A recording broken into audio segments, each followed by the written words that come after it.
Good morning and welcome to another episode of Territories Talk. Today we are going to have a conversation about the friendly island of the Eastern Caribbean, also known as St. Martin, Sint Maarten, or SMX, depending on who you're talking to. And today we have a very special guest, someone who I know and admire for a long time, Mr. Xavier Blackman of St. Maarten and Sable. And I'm going to bring him to the stage now.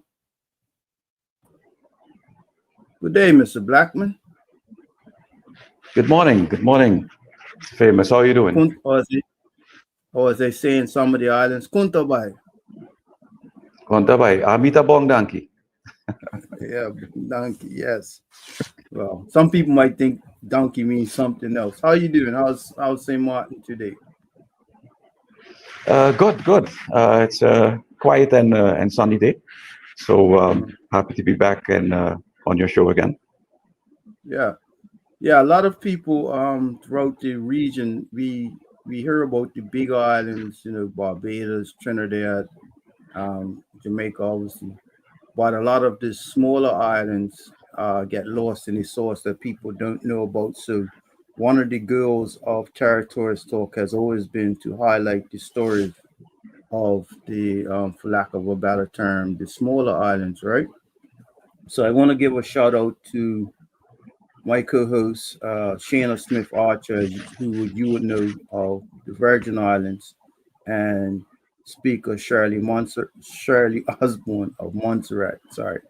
And I'm going to give a shout out to our media partners, Cayman Maho, CBN Radio in the Virgin Islands, Channel 82 in Bermuda, Radio Turks and Caicos in Turks and Caicos Island, and Radio Montserrat in Montserrat. And I also think we have affiliation with Radio PJFE in Sable, Dave Levingston, I want to say. So, yes. So, welcome. So, tell us, who is Xavier Blackman? Thank you. Well, to start off with your last point, Mr. Levinson is actually a second cousin of mine. So I was born on Saba, the unspoiled queen. At the age of 5, my mother took me to the Netherlands, where I lived for the following 22 years. I returned to Saba in 1995, and I lived and worked on Saba until 2007, and that's when I moved to Sint Maarten, where I've been living ever since, with short spells in Curacao, Aruba, Statia for work. I started off in the banking sector in the Netherlands. When I moved back to Saba, I started off actually at GB for a very short stint, the electricity company of the Windward Islands at the time. And then I moved over to government in Saba. And I was in different positions, initially as head of finance and economic affairs. And I was also the chief advisor to former Commissioner Will Johnson. After that, I had a brief stint during my time in Saba. I was also, for a short period, State Secretary of Finance in the federal government of the Netherlands Antilles at the time in Curacao. Then I moved back to Saba, and then in 2007, I got a position at KPMG Sint Maarten, and that's when I moved to Sint Maarten. At KPMG, I started off as associate director, and then in 2009, I was requested to take up the position of Commissioner of Finance in the then Sint Maarten government, which is currently the Minister of Finance. I did that for about a year and a half, and then I went back to the private sector as a individual consultant, and that's what I've been doing since, doing different jobs in the private and the public sector. And in 2019, I started advising the current Minister of Economic Affairs, Traffic and Transportation and Telecommunications of Sint Maarten, Honorable Grisha Heilige Maarten. I started off advising her in her parliamentary role. She was also briefly President of Parliament. And then when she transitioned last year to the ministerial post, to the Council of Ministers, I went with her and advised her in a consultant capacity up to this day. I recently was appointed as special representative of the shareholder of the Economic Development Corporation of Sint Maarten. So I'm currently now in that position besides my private enterprise endeavors. Okay, sound like a very, very busy individual. Well, thank you for your service to the Dutch islands. Well, I shouldn't say Dutch island, the islands in the Caribbean who happen to have, um, how can I say, Dutch history, right? So today we're going to talk a little bit about St. Martin because a lot of people some have heard of St. Martin, some haven't, and today, with your Correct. depth of knowledge, you'll be able to give a little broader perspective of what St. Martin is about. So let's get started. And this is the flag. Tell us about this flag of St. Martin.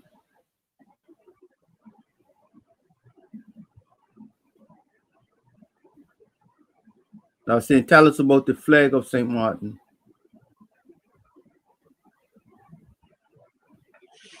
Okay. Are you hearing me?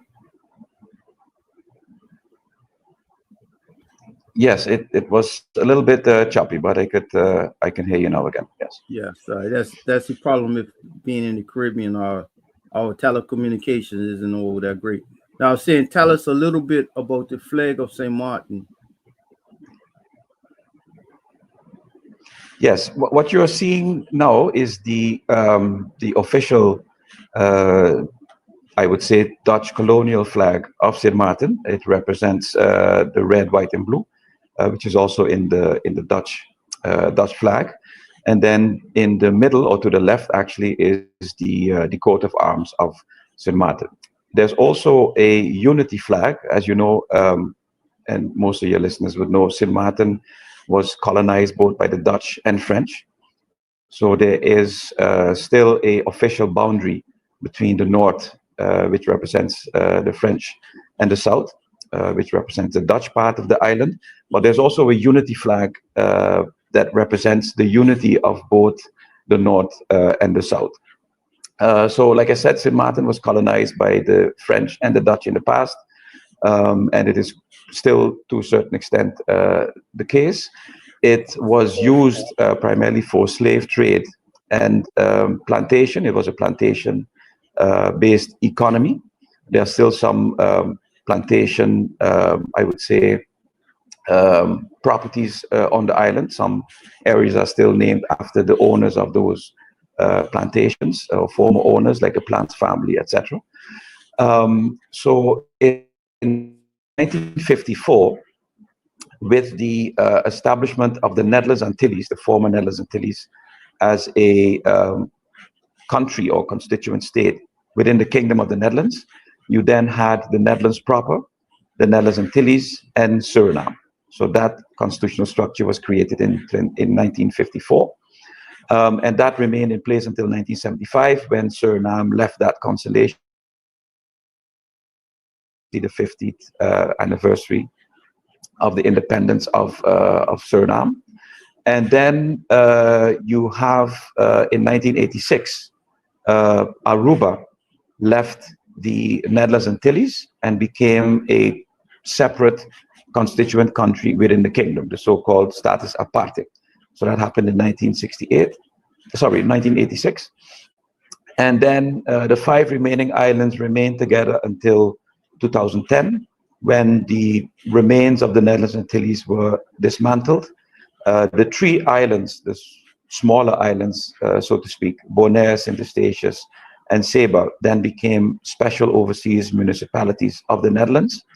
And the other islands, Sint Maarten and Curaçao, they achieved a status comparable to that of Aruba, which is a constituent country within the Kingdom of the Netherlands. So that is in a nutshell the history of the Netherlands Antilles and of Sint Maarten. So we are now, as an island, we are a constituent state within the Kingdom of the Netherlands. All right. So for those of us that, man, most of the viewers are from English islands, right? When I say English, meaning um, British colonists, right? Rather the former colonists or present colonists. And could you explain the difference between constituent countries and special municipalities of the Netherlands? Yes, a constituent country uh, is equal. It's almost equal to in the well, I would say a constituent state. So the Netherlands is the country that is internationally recognized. The Kingdom of the Netherlands is the country that is internationally recognized by UN membership. Okay, so the Netherlands, Aruba, Sint Maarten, and Curacao are states within that structure, whereas the Netherlands is the only country that has, I would say, independence, whereas Aruba and Curacao and Sint Maarten do not. So they are technically not independent. They still fall under the Kingdom of the Netherlands as part of the Kingdom of the Netherlands. So they don't resort under the Netherlands proper, as opposed to Sint Eustatius, Saba, and Bonaire. They are, you could compare them to cities in the Netherlands, albeit overseas. So they have a status comparable to, for instance, Martinique and Guadeloupe, the overseas French municipalities or territories. So that is the difference between a constituent state and a overseas municipality. Okay. So back to what, thank you for that explanation. Back to what you were saying earlier. This is what tell us about this picture. This picture represents what was once the largest industry in Sint Maarten, which is the salt industry. And technically speaking, Sint Maarten was initially named, and some people still refer to it currently as Sualiga, which means the land of salt. You still can see remnants of that industry in Sint Maarten, as you will know, having visited recently, where you have the Great Salt Pond. And the Great Salt Pond is in the center of the island. And that is where, in former days, the salt was reaped, was harvested, so to speak, and then exported. So Sint Maarten's economy was initially based on the salt industry. And there are still, like I said, remnants. There are still statutes that represent the salt pickers and the industry in those days. Okay. And I see that there's a monument to the soul pickers. Yes, correct. That is indeed a tribute to the salt pickers. That is a monument close to Philipsburg that represents Sint Maarten's past in terms of the salt industry. Okay. So tell us a little bit about I would say the current culture of St. Martin as far as what's the demographics, what's the size, so on and so forth. Yes, St. Maarten is generally referred to as the 37 square mile island. In total, we look at the total island, the total territory. It has close to, estimates differ obviously, but between 60 to 80,000 inhabitants. Like I said, it's technically, officially a French and Dutch territory, but historically have lived, harmoniously together. Some people live on the northern side and work on the southern side, and vice versa. So traditionally and historically, the culture has been basically one culture, with the exception that on the French, on the northern part, French is the official language, whereas English is widely spoken, and on the southern part, English is also widely spoken, whereas English and Dutch are the two official languages. Of course, due to the immigration, we also have a large, considerable Spanish community, a considerable Haitian community, and also communities or inhabitants from the neighboring English islands, British-speaking islands. Yeah, because I was joking with somebody and I was looking at your current ministers, and I was like, "What's this? Is this St. Martin government or is this the Anguilla government?" Because many of your ministers, their surnames indicate that they come from the, or not say they, but their family originated in Anguilla. And you have some who are from St. Kitts as well. We have MP Otley is definitively Caucasian. There's no question about that. So yeah, St. Martin is a very Yes, sorry, go ahead. yes, you're right. It's a very cosmopolitan island, I would say, and indeed the links with Anguilla are there, and with the other neighboring islands. Like I said, I myself was born on Saba. My father was born in Aruba, and his father lived in Santo Domingo. And on my grandmother's side, my maternal grandmother was born in Anguilla. So I have roots, in Anguilla and probably in St. Kitts as well, Santo Domingo, Aruba, Curacao. So indeed, most people on the island have roots, throughout the Caribbean. Mm-hmm. Our current prime minister has Curacao roots. So indeed, a mixed, very mixed population that obviously is also reflected in the. All right. So tell us about the current economy of the current economy of St. Martin.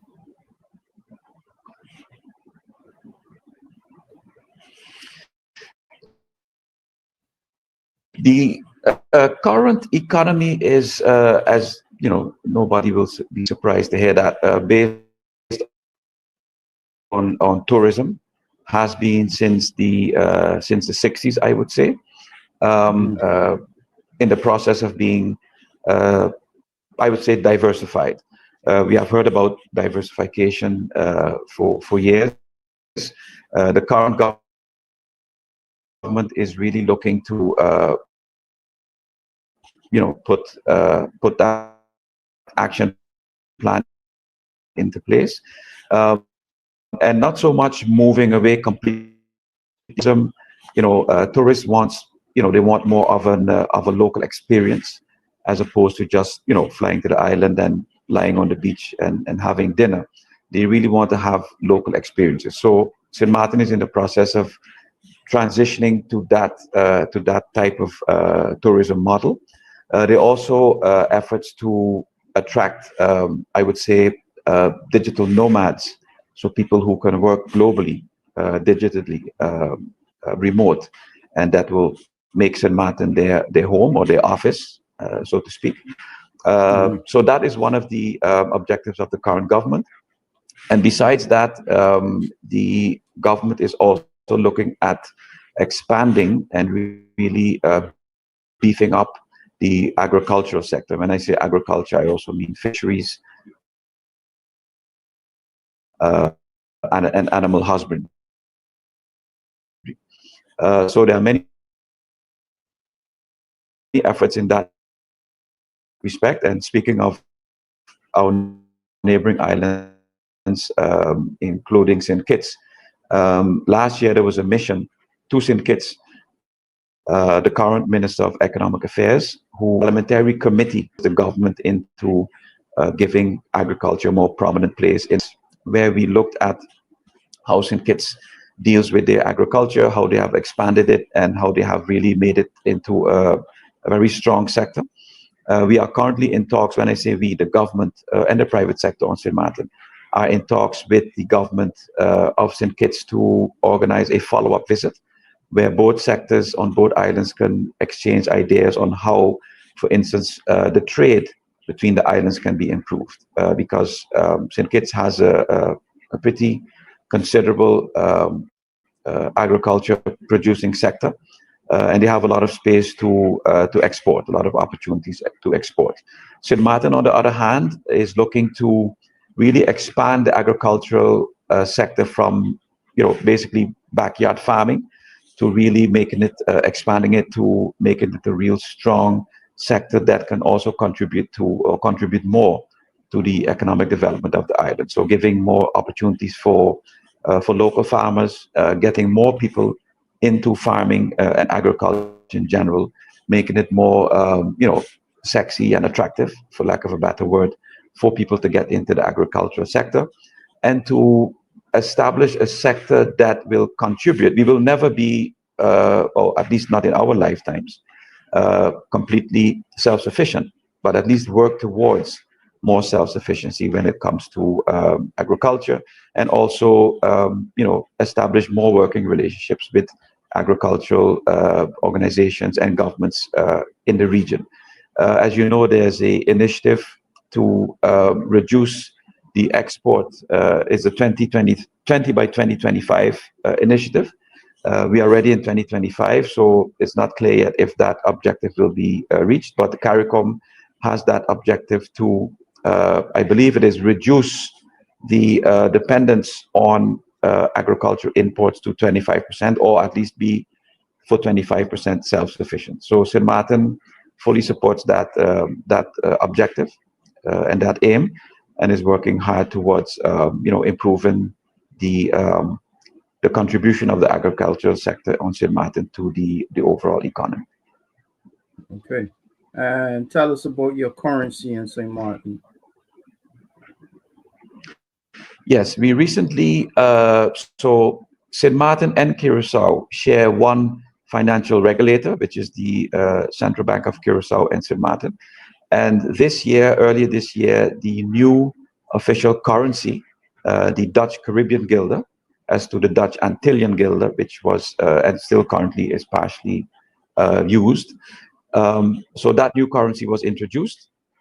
I think up until the end of July, the notes can still be exchanged, but after that, the new official currency will be the Dutch Caribbean guilder. And again, that's a currency that is shared between Curacao and Sint Maarten. Aruba has its own currency, the Aruban florin, and the three Dutch overseas municipalities, they use the US dollar as the official currency. Interestingly, the US dollar is widely used on Sint Maarten, particularly on the southern part. And on the northern part, the euro is the official currency. So you see there again, there's a mix of currencies. So you will have the euro on the northern side, the dollar on both sides being used, and then as of this year also the newly established Dutch Caribbean guilder for the official currency on the southern Dutch part of Sint Maarten. What is the exchange rate of the U.S. dollar to the Caribbean guilder? The exchange rate is 1.8, and that has remained. That dollar peg has remained. So for each US dollar, you will get 1.8 Dutch Caribbean guilder. That has remained the same. All right. So tell us about this picture.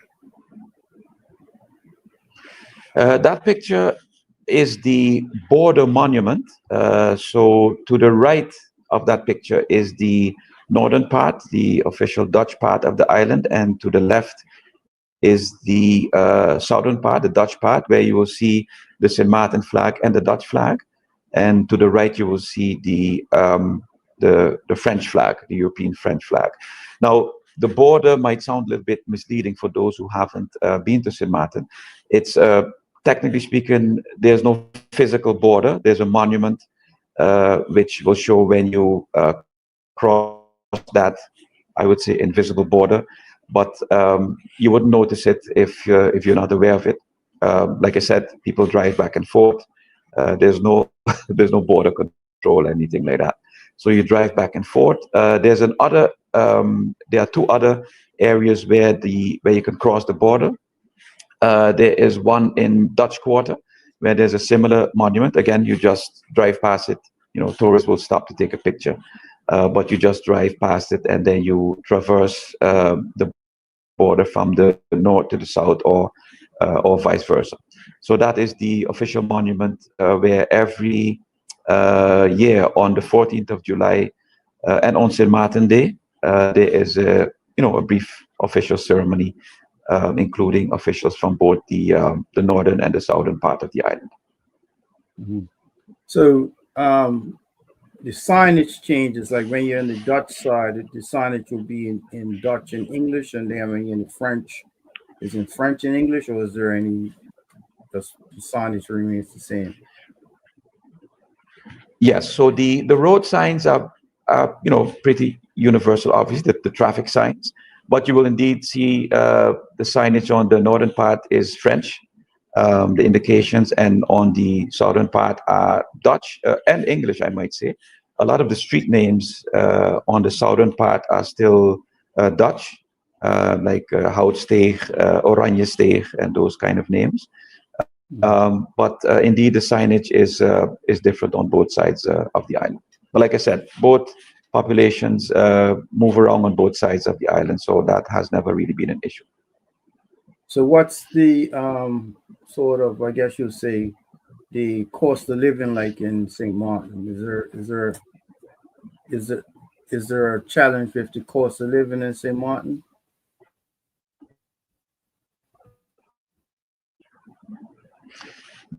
Yes, I would say high. Uh, the what you see historically is that the Dutch Caribbean islands have historically been, I would say, an oasis of relative wealth compared to the surrounding islands. The British speak the British islands, English-speaking islands, have always looked at the Dutch islands as increase their standard of living. That is partially due to the fact that due to the Dutch influence. So it was always, I would say, artificially higher than the surrounding islands in terms of the standard of living, and that also means the cost of living. What you see is, in general, with island economies, which are dependent on, to a large extent, on imports, the cost of living is relatively high when islands are smaller than when they are bigger. If you compare, for instance, Curacao with St. Martin, the cost of living is much lower. You can almost say that what on St. Martin is priced in US dollars is priced in Dutch Caribbean guilders on Curacao. So that kind of gives you an idea. So that's almost 1.8 times more expensive. Generally, the rule of thumb is, if, for instance, you would purchase a house on St. Martin, that is, let's say, 100,000 US dollar, you would be able to purchase a comparable house in Curacao for 100,000 Dutch Caribbean guilders or Antillean guilders previously. That discrepancy has changed a little bit, but for years that was kind of the comparison. So yes, the cost of living is on St. Martin is relatively high, and that has been an issue. I would say even more since the COVID crisis, and now whenever there's a economic shock worldwide, rising oil prices or tariffs being increased globally, that obviously affects St. Martin to a large extent. Okay. Tell us about this iconic, not just the location, but the airline.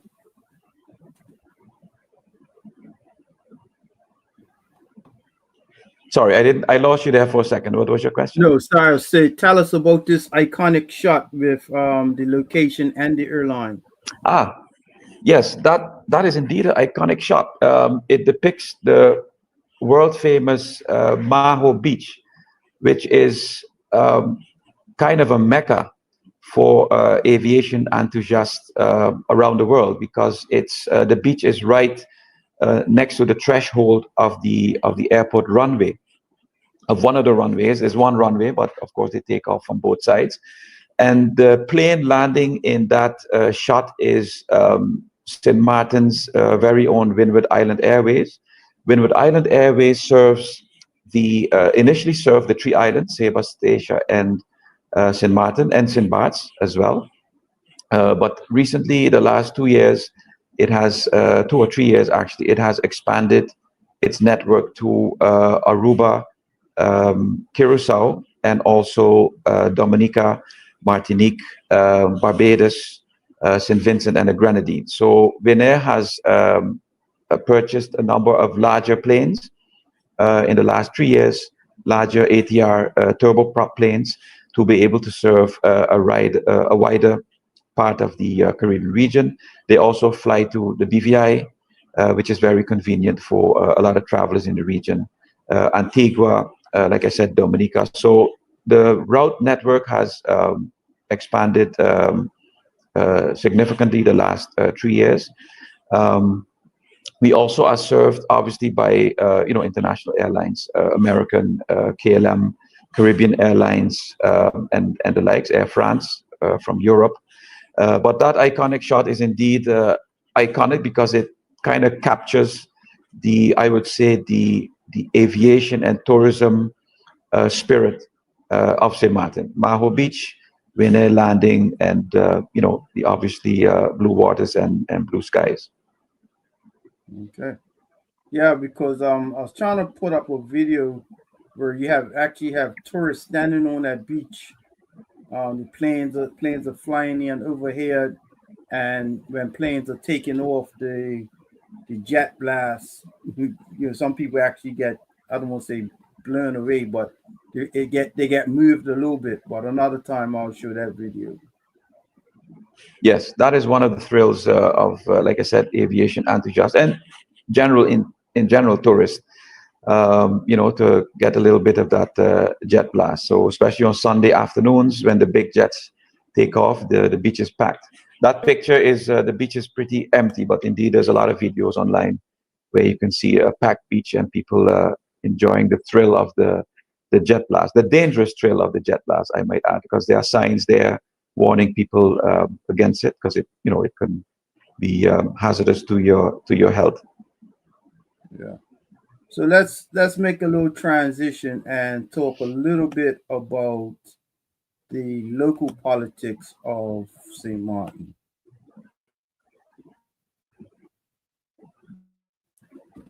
Tell us how on island, how is the parliament set up?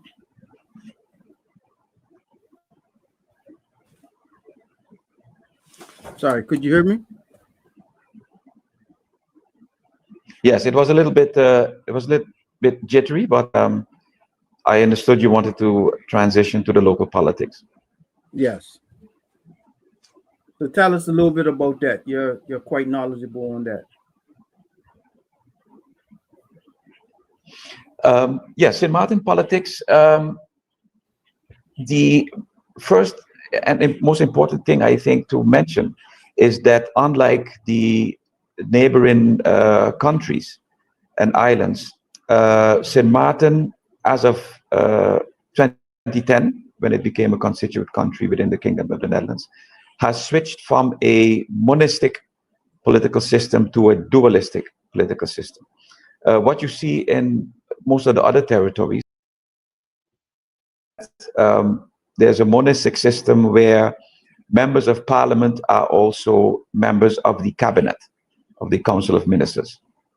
That was the case in St. Maarten and all the other Dutch Caribbean islands up until October 2010. And with the implementation of the new political system, we switched to a dualistic system, which means that political office holders cannot be both in the legislative and the executive branch at the same time. So what happens is that the parliamentarians are elected during the general elections. Once they are elected, they take up their seat in parliament. And if they decide to take up a seat in the cabinet, so in the executive branch, they have to relinquish their seat in the legislative branch. So it's either or. And that is a big difference with the surrounding islands. So the St. Maarten Parliament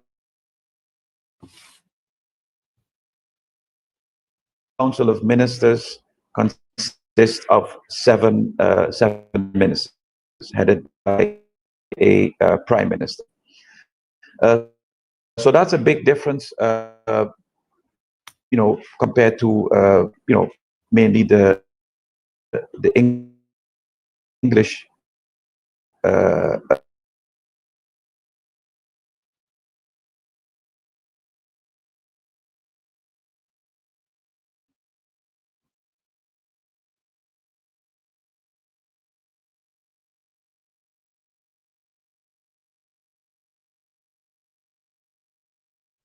Okay, we're having a little bit of technical challenges. Sorry, you dropped out for a minute, Sorry, Mr. yes, I Blackman. think I was just So what? Why? yes. What is? What I What is? was saying is that due to the switch from a monistic to Sorry, you're breaking up. Sorry, go yes, ahead. can You you were hear me? breaking up. Yeah, I can hear you. Yes. Um, what I was saying is that due to the switch, or as a result of the switch from a monistic to a dualistic system, what you have seen in Sint Maarten, particularly, is that governments become more unstable because, unlike on the British islands, when you are in Parliament, you are also in the executive branch, so you are responsible for both seats, right? In the Sint Maarten situation, you have to give up one of those seats. So once you give up your seat in the legislative branch to take up your seat in the executive branch, you now do not control the fate of your seat in the executive branch, right? So you can't, for lack of a better word, protect your own seat. And that has caused a lot of instability. Um, for instance, just last year alone in Sint Maarten, there were two elections because right after Two the elections in one government year. was in, yes, two elections, because there were elections in January. By the time the government was formed, because remember, parliamentarians have to give up their seat and take up a seat in the executive branch, and then somebody else has to take up their seat in the legislative branch. So that takes time before the government was formed.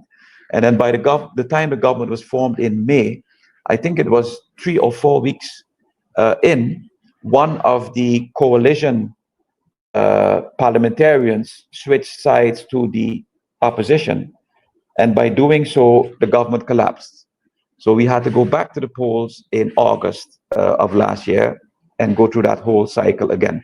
I'm saying this to say that before 2010, when Sint Maarten and all the other islands had a monistic system where you could have your seat in the legislative branch and the executive branch, governments never fell because it's, why would you, if you are in the legislative branch, why would you, fire yourself in the executive branch because you hold both seats, right? So governments never fell, or very seldom, before 2010. And you see that after 2010, when the dualistic system was introduced, Sint Maarten and Curacao, to a certain extent, have had many governmental changes, which, of course, are not conducive to a constructive and long-term government policy. When you have new ministers coming in every 1 or 2 years or 3 years, and governments not sitting out their full 4-year term. So that has been a challenge politically for Sint Maarten, I must say. But we work with it as good as we can. So nowhere along the line has anyone says we need to go back to how we was before.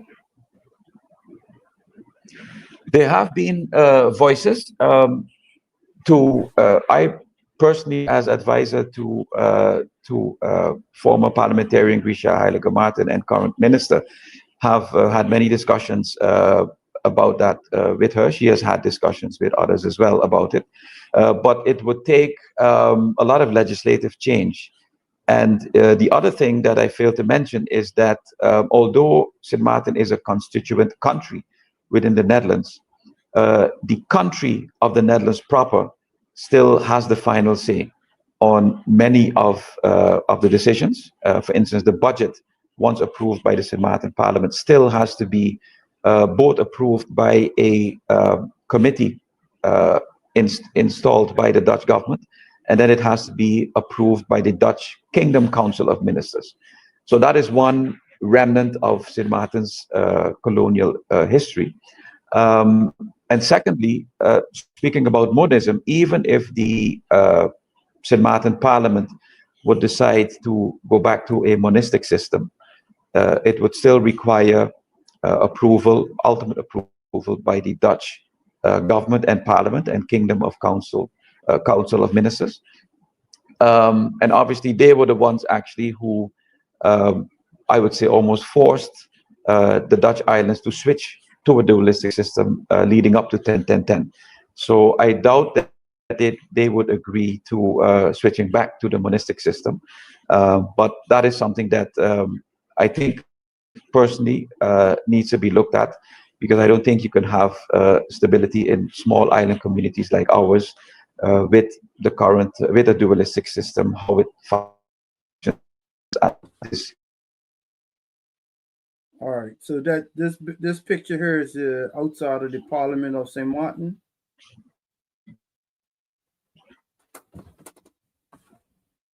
Sorry, you're freezing up, Mr. Blackman.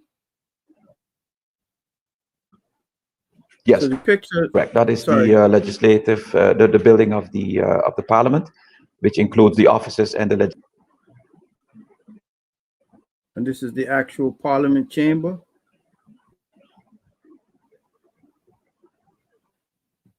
And this is the Parliament chamber.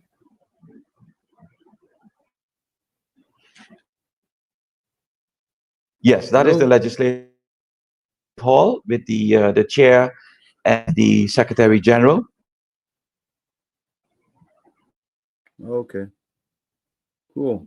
Yeah, I don't know. I guess that's just me. I have this thought process that if the colonizer is suggesting something, it's not good. Anything the colonizer suggests is not good, because what you clearly have seen is that over the years you've had governments collapses. It leads to unstable island governance, and it's not good for the people. People have lack of faith in parliamentarians. You're not effectively able to carry out mandates, get things done for the people, road repairs, affordable housing. Every time you look, you're chopping and changing. And somewhere along the line, you have to ask yourself, well, was this their plan for us to have an unstable government? Because that's what it comes across as. And who's this gentleman? Yes, I think that that is our current Prime Minister, Dr. Luc Mercelina. Yeah. No, that's a very good point you make. I was privileged to be involved in the negotiations and the technical discussions and working groups leading up to 2010 and the dismantling of the Netherlands Antilles. And it was indeed the Dutch government and representatives who were pushing for this switch to dualism, because they said, it increases the level of democracy. But just like with a lot of other models that we, just copy from the Dutch or the European continental countries, they don't always work in our communities. And the switch to dualism is a case in point. And as a matter of fact, I've had many discussions with my former colleagues in the Netherlands when they visit the islands, and they would say, man, Xavier, the government fell again. And I always tell them, well, this is what we've been warning you against. This is what you guys wanted. I'm not sure if this was deliberately done, but we did tell them, the island delegations told them back at the time that having dualism is not going to work in these communities. And it doesn't need to work in these communities because, like I said before, the surrounding islands all have monistic systems. So I'm not sure why they did it or why they insisted on it, but this is the result. Yeah, and the thing is, let's just say hypothetically they started off with the best of intentions, right? Let's say hypothetically. Let's give them benefit of the doubt. the reality is it's not working out. If you could have two general elections in 1 year, that's chaos, right? I'm not saying other islands are better governed or whatever, but having your electorate go back to the polls within 1 year because somebody decided to switch sides, that's kind of crazy, right? And I would say that you all should strongly advocate for a modification because you're going to continue to have these problems.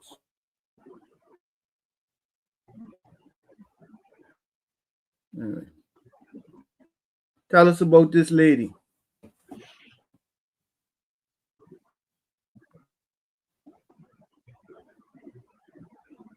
Economy, Transportation, Tourism, and Traffic Minister of Sint Maarten. She's actually, when she was in Parliament, she introduced and got a motion passed that called on all those within the kingdom to finalize, and particularly the Dutch government, to complete the full decolonization process for the Dutch Caribbean islands. She also, during her tenure in Parliament, got a parliamentary committee, a permanent committee for agriculture established. So that is now established and in place and functioning. And now in the legislative branch, because she's one of those that had to give up her seat in Parliament to take up a seat in the executive branch. In the executive branch as minister, charged with, among others, agriculture, she's now able to, capitalize on having set up that committee for agriculture and getting, the agriculture sector in Sint Maarten, getting it up and running, or at least improving on its function. This is her meet. This is our visit. The Honorable Evelyn, Minister Evelyn of Nevis. We were in Nevis and St. Kitts last year. That's Minister Heilige Maarten to the right. We paid a visit to St. Kitts and Nevis, and this was in Nevis where we had facilities. Very impressive. I'm an island the size can do and can produce in terms of agricultural produce. So this was in July of last year. Okay. All right. Tell us about this. This is also a very encouraging picture, I must say. To the left is my longtime friend and former boss, Councilman Clive van Putten. I worked closely with him over the years, going back from 2011. In the middle is our current, Sint Maarten's current Speaker of the House, Honorable Sarah Westcott Williams, a longtime political veteran in Sint Maarten politics.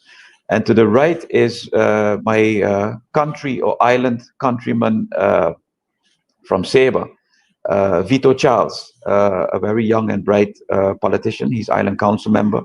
And this occasion was when a long-standing plan to establish a Windward Island Economic Union was revamped and picked up again. This was a recent picture, I think it was last month or the month before, where the island councils, so the island councils of Saba and St. Eustatius, met with the Parliament of Sint Maarten to revisit previous initiatives to establish a Windward Island Economic Union, where the three islands would collaborate more closely in establishing trade and investment ties and political ties among the three of them. Yeah, so interesting. Is the gentleman, Mr. Charles, is what is the island? Is he what is his title in Saba? He's island council member, so he's basically a parliamentarian in Saba, as is Mr. Van Putten. So what is he to? I want to say Christina Charles. He is Christina Charles' nephew. Okay. His father was the late Samuel Charles, who was one of the few local Saban policemen who was unfortunately killed in the line of duty in 1989. Sorry. And Vito Charles is his son, and he is currently an island council member in Saba. Yeah, because the interesting thing about small island relations is that Mr. Charles is, you said his cousin. Christina is his cousin or his aunt? His aunt, yes. Christina was is the sister of his late father. Yeah. Right. So Christina is married to my cousin Erdley in St. Eustatius, Erdley Woodley, and the gentleman to the left, Yes. Clyde Van Potten, is a longtime family friend of my family in Statia, and is also I consider him one of my mentors as well, and is a strong advocate for the sovereignty of not just St. Eustatius, but all the Caribbean islands. And he's the one that's always advocated for unity amongst the islands. When I saw this picture, I was very happy to actually see this coming about. Yeah.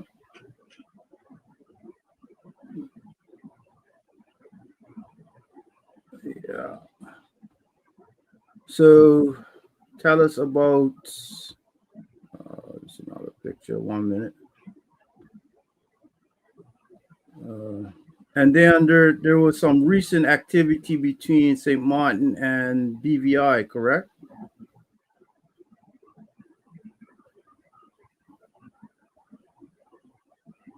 There was a recent connection between St. Maarten and the British Virgin Islands.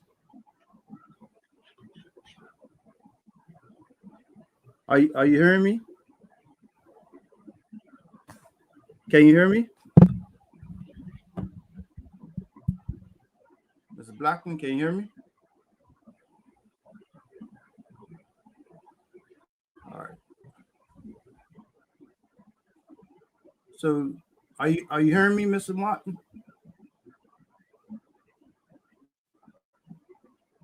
Hello?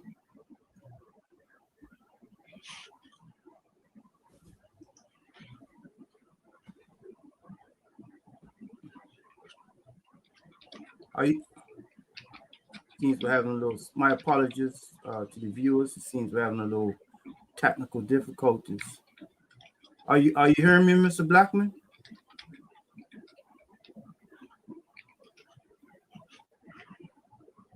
Hello?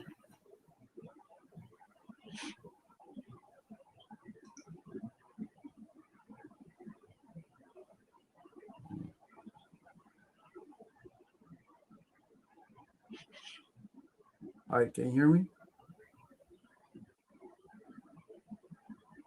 Mr. I Blackman, can hear you, but it is it was breaking up. But I think I got the gist of what you were saying in terms of the the family ties and relationships between the islands and Seychelles. Yeah, I was saying also, I was asking that there was a recent connection between St. Martin and the British Virgin Islands, correct?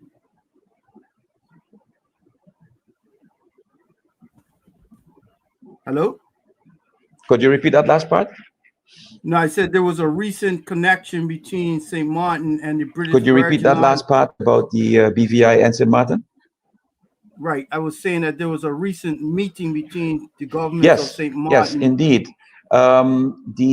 There's a MOU being established for both territories to work closely together. So that is also very encouraging. Okay. When did this meeting take place? I believe it was, I myself was off island, but I believe it was in the beginning of May or late April. Okay. Yeah. So tell us about a little bit about this picture.